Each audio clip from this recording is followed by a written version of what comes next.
Quisiera darles la bienvenida como grupo a la segunda sesión de nuestro estudio de la Pasión. La Pasión, sabe, no es solo el nombre de una película, es también el término que se ha usado por ya cientos de años para referirse a la cruz y a la realidad de que Jesús murió en una. Espero que al estudiar este material juntos como grupo se apasione por conocer lo que sucedió en esa cruz, a medida que se haga más real y más personal para usted. He descubierto en mi propia vida que la pasión que tengo respecto a la cruz y la realidad de que Jesucristo me ama tanto ha tenido un impacto directo en el amor que ahora siento por Él y en la vida que vivo para Él. Al comenzar esta sesión, permítame recordarle una escena de la película, La Pasión del Cristo, que fue una de las más conmovedoras. En realidad, muchas personas con las cuales hablé después de haber visto la película me han dicho que es la escena que les ha provocado decir: algo me cautivó mi corazón. Es la escena en la que Jesús carga su cruz y avanza con tropiezos. María lo ve a lo lejos y recuerda a Jesús como un niño cuando jugando se caía y se lastimaba la rodilla y ella corría a socorrerlo. Pero al regresar a este terrible momento real de la cruz, María corre nuevamente a ayudarlo con su cruz, con su dolor. Y hay algo en esa escena que nos recuerda lo personal y lo real que la cruz es, lo personal que es el hecho de que Jesús haya muerto en la cruz. Y en esta sesión quisiera hablar del lado personal de la cruz de Jesús. Examinaremos 3 preguntas honestas, comenzando por una que usted seguramente tuvo al ver la película. Creo que todos los que vieron la película han tenido esa pregunta en mente. Las 3 preguntas son: 1, ¿por qué tanta sangre? La segunda es: ¿qué fue exactamente lo que sucedió en la cruz?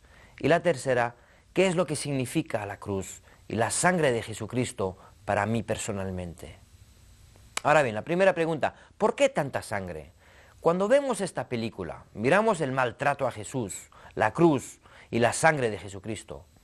Lo interesante es que el propio Jesús esperaba y anticipaba que su sangre sería derramada en la cruz como la última cena pascual.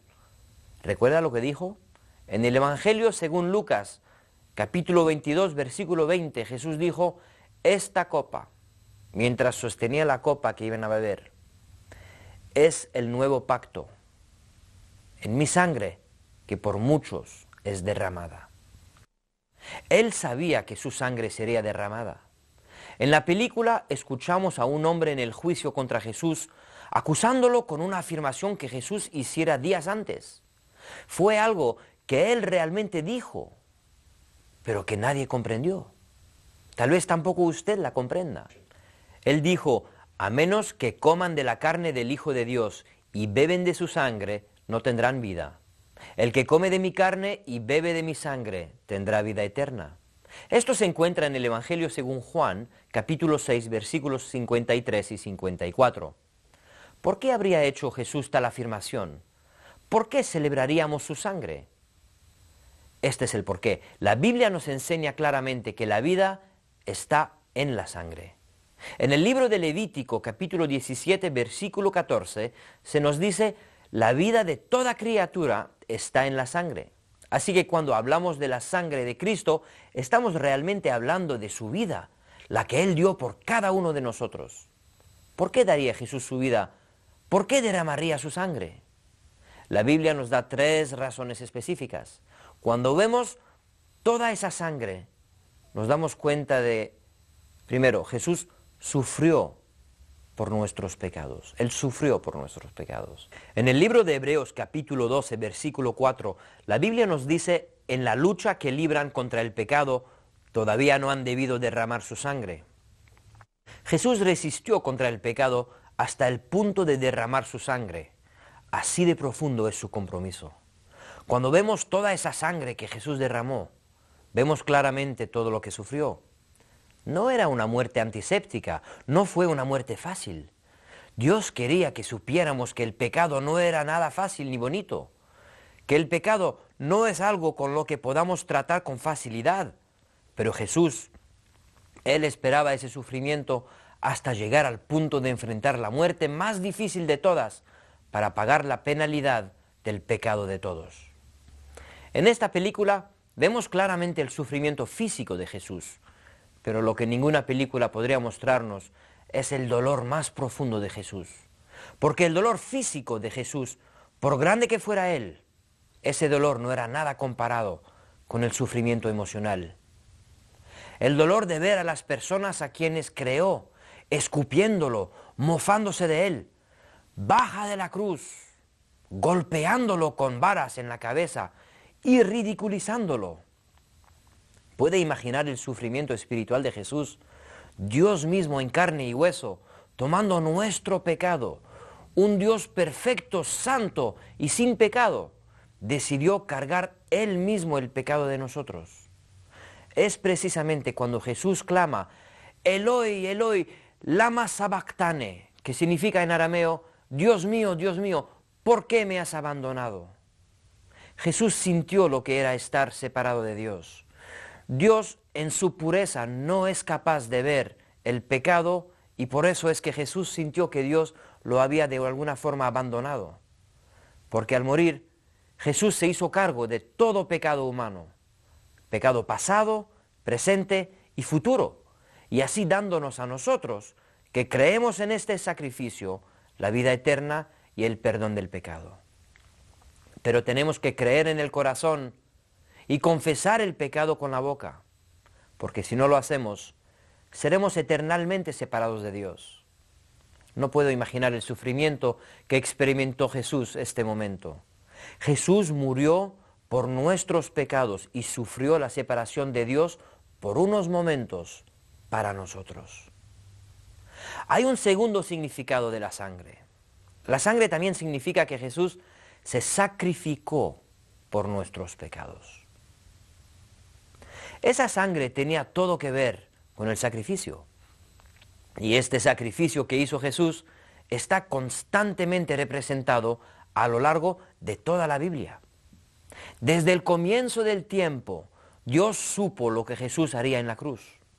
Así que comenzó a representarlo desde el comienzo de la Biblia, esperando a lo que Jesús haría. Permítame darle un par de ejemplos de esto.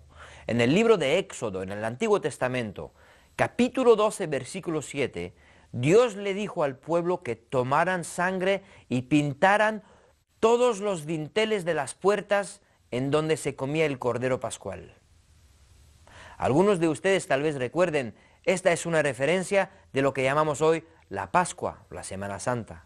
Cuando las plagas atacaban a Egipto, Dios les dijo a los israelitas que si ponían la sangre en las puertas de cada casa, eso sería un signo de que estaban poniendo la confianza en Dios, y eso los libraría de la muerte de los primogénitos.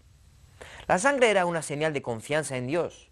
Sacrificaban un animal, ponían sangre en la puerta, y ello era una señal de confianza. Esta costumbre continuó a lo largo del Antiguo Testamento. En el libro de Éxodo, capítulo 29, versículo 12, habla de los sacrificios de sangre en el templo. Dice, tomen la sangre de bueyes y pónganla en los cuernos del altar con su dedo y rocíen el resto en la base del altar. A lo largo de todo el Antiguo Testamento, estos sacrificios de animales se hacían vez tras vez como recordatorio de lo que Jesús haría en la cruz en el futuro. En el Nuevo Testamento, el libro de Hebreos habla acerca de la verdad de que Jesús es el último sacrificio al que todos los demás presagiaban. La Biblia dice en la carta de Pablo a los Hebreos, capítulo 7, versículo 27, diferente de los otros sumos sacerdotes, Él no necesita hacer sacrificios todos los días por sus pecados y por los del pueblo. Él se sacrificó de una vez por todas al ofrecerse a sí mismo. Jesús se dio a sí mismo, se sacrificó por nuestros pecados. ¿Y cuál es el resultado de eso? Lo hallamos en la carta de Pablo a los Hebreos, capítulo 9, versículo 25. Dice, al contrario, ahora, al final de los tiempos, se ha presentado una vez y para siempre, a fin de acabar con el pecado mediante el sacrificio de sí mismo. Por esto fue que se derramó la sangre de Jesús. Hay aún una tercera razón, el resultado del sufrimiento de Jesús, Otro resultado de su sacrificio es Jesús nos salva de nuestros pecados. Hay una escena en la película que hubiera preferido ver un poquito más larga. Es la escena en la que Jesús habla con la mujer adúltera. Temo que si no sabía de esa historia, el verlo escribiendo en la arena mientras esta mujer estaba postrada en sus pies, se veía un poco extraño. Pero es una historia increíble, la historia de una mujer traída ante Jesús y condenada por sus pecados por los líderes de la época. Jesús los mira y les dice: el que esté libre de pecado, que tire la primera piedra. Y todos dejaron caer sus piedras y se retiraron. Jesús, mirando a la mujer, le dice: yo tampoco te condeno, vete y no peques más. Jesús no nos condena, Él vino para salvarnos. La Biblia nos dice en el Evangelio según Juan, capítulo 3, versículo 17, porque Dios no envió a su Hijo al mundo para condenar al mundo, sino para salvarlo por medio de Él. No puede ser más claro. De eso se trata la sangre en la cruz, del hecho de que Jesús quiere salvarnos de nuestros pecados. Ahora, hay una segunda pregunta que quisiera abordar en los siguientes momentos, porque creo que causa confusión en algunos, y es esta. ¿Qué fue exactamente lo que sucedió en la cruz? Sé que Él murió, sé que derramó su sangre, pero en nuestra forma occidental de pensar, ¿cómo funcionaría eso? Quiero decir, ¿cómo es que su muerte resulta en mi perdón? La Biblia tiene una respuesta muy clara acerca de por qué Jesús murió en la cruz y qué significó. No es de sorprender que cada uno formulará su propia respuesta, pero la verdad es que no es muy fácil pensar que alguien lo hizo por mí. Y es todavía más difícil pensar que, de alguna forma grande o pequeña, yo sea la causa de eso. Así que tenemos todos diferentes ideas. Quisiera compartir algunas de esas ideas equivocadas y lo que la Biblia tiene que decir acerca de lo que realmente pasó en la cruz. Una de las ideas equivocadas es que Jesús murió solo para darnos un ejemplo de cómo debemos dar nuestra vida por otros. Eso se llama la teoría de la influencia moral. Fue solo un gran ejemplo moral, digamos, lo que Jesús quería darnos muriendo en la cruz, por sus principios. Pero eso es todo lo que significa. Ahora, si bien es cierto que la cruz es un ejemplo increíble de amor, pero lo que en realidad sucedió en la cruz es muchísimo, muchísimo más. Una segunda idea equivocada de lo que sucedió en la cruz es llamada la teoría del rescate a Satanás. Hay varias formas de esa teoría, pero lo que verdaderamente nos mete en problemas es la que nos dice que Jesús estaba pagando a Satanás para completar una transacción entre Dios y Satanás. Esto le da demasiado crédito a Satanás. La muerte de Jesús no era el pago a Satanás, era el sacrificio para Dios. Si bien es cierto que con su muerte Jesús destruyó el poder de Satanás, lo que pasó en la cruz es mucho más profundo que una transacción espiritual entre Satanás y Dios. ¿Qué fue lo que pasó en la cruz? No fue un ejemplo de moral, ni una deuda saldada con el diablo. La palabra es sustitución. Jesús murió en mi lugar. Él tomó mi castigo y tomó el suyo también. Fueron mis pecados los cuales le puso en su cruz. Y fueron los suyos también. No fue la cobardía de sus discípulos lo que le llevó a la cruz. Tampoco fueron los judíos. Y por último, tampoco fueron los soldados romanos los que mataron a Jesús. Dios pudo haber evitado que todo ello sucediera. La única razón por la que Él permitió que eso suceda fueron nuestros pecados. Fue mi pecado el por qué Dios permitió esto. Son nuestros pecados los que pusieron a Jesús en esa cruz. Y finalmente, una tercera pregunta para cerrar. ¿Qué significa la sangre de Jesucristo para mí personalmente? Pues se lo voy a decir. significa perdón. La Biblia siempre presenta la sangre derramada por el perdón de los pecados. En la carta de Pablo a los Hebreos, en el capítulo 9, versículo 22, dice: de hecho, la ley exige que todo sea purificado con sangre, pues sin derramamiento de sangre no hay perdón. En la carta de Pablo a los Efesios, capítulo 1, versículo 7, dice: en él tenemos redención por medio de su sangre, el perdón de nuestros pecados. Ahora mismo, ahí, ustedes en su grupo, juntos, hagan esto conmigo. Tomen una gran bocanada de aire, déjanla salir y digan: gracias Dios, gracias por perdonarme, por lo que Jesús estuvo dispuesto a hacer por mí. No podríamos con nuestras buenas obras pagar por todo lo malo que hemos hecho, ni siquiera por una sola.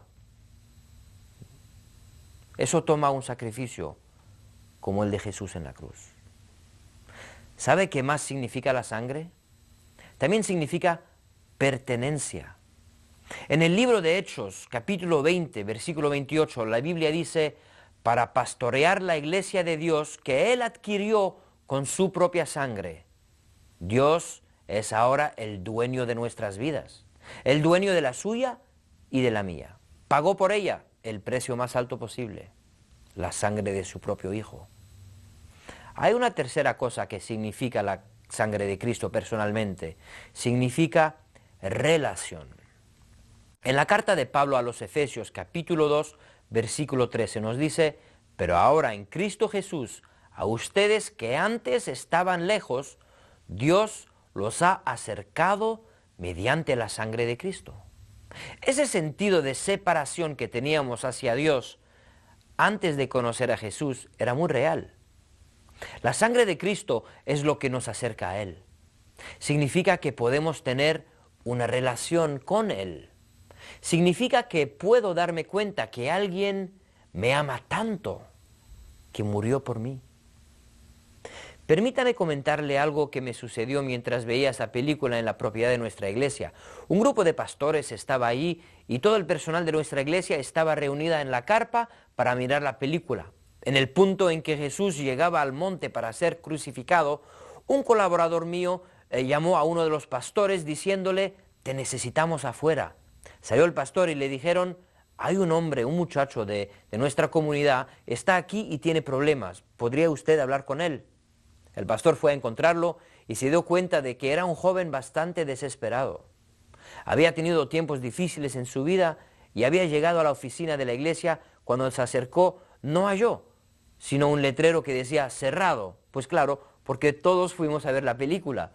¿Se imagina cómo nos sentiríamos si justo el día en que finalmente decidimos ir a la iglesia halláramos todo cerrado? Pero él dijo: algo me arrastró dentro de la propiedad y al ver todos esos automóviles, decidí pedir ayuda. Se sentaron el muchacho y el pastor y conversaron entre los árboles fuera del centro de adoración. En algún momento hablaron sobre su relación con Jesucristo y el pastor le preguntó: ¿tienes una relación con Cristo? El muchacho le miró y respondió: no, no la tengo. He venido a la iglesia por mucho tiempo ya, y he escuchado mucho al respecto, pero no creo tener una relación personal con Él. Hablaron un poco más y el pastor le preguntó: ¿quisieras tener una relación con Él? El muchacho respondió que sí. Y le dijo el pastor: bien, permíteme guiarte en una oración que comenzará una relación con Cristo. Luego le habló de la oración que hicieron, la cual decía: Jesús, quiero conocerte, quiero reconocer tu perdón y vivir contigo una relación de todos los días. Quiero que seas mi guía, quiero que seas mi líder. Mientras le hablaba acerca de la oración, notamos que aunque no podíamos ver la película desde afuera, podíamos escuchar el sonido por los parlantes. En los altavoces, en este instante, los sonidos eran de los de los clavos en las manos y pies de Cristo. Entonces el pastor dio vuelta y le dijo: sabes, es muy extraño que estemos aquí afuera hablando de esto, y estos sonidos que estamos escuchando ahora mismo son la prueba de que Dios te ama tanto que Dios dio su vida por ti. ¿Sabes?, continuó el pastor, no sé por qué tú crees que estás aquí en este día, pero lo que nosotros aquí creemos es que Dios te trajo porque quería recordarte que te ama más de lo que jamás podríamos imaginar, sin importar por lo que estés atravesando. Entonces, con lágrimas en sus ojos, oró y pidió a Jesús que entre en su vida y comenzó una relación con Cristo en ese día. De esto es de lo que se trata la cruz. De esto se trata la sangre de Cristo. De que Dios quiere una relación con nosotros. Quiere tener una relación con usted. Al leer en la Biblia lo que se dice de la sangre de Jesucristo, hay un par de afirmaciones interesantes acerca de quienes no lo conocen. Antes de Jesús ser condenado, antes de ir a la cruz, Pilato mira a la multitud y dice, bien, ¿lo condenarán? ¿Lo crucificarán? Y recuerdan lo que la gente dijo en el Evangelio según Mateo en el capítulo 27, versículo 25. Ellos gritaron, que su sangre sea sobre nosotros y nuestros hijos. Lo dijeron de una manera, pero Dios lo vio de otra. Esto es exactamente lo que Dios espera que pase. Quiere que la sangre de Cristo esté sobre nosotros, no para hacernos culpables, sino para librarnos de la culpa.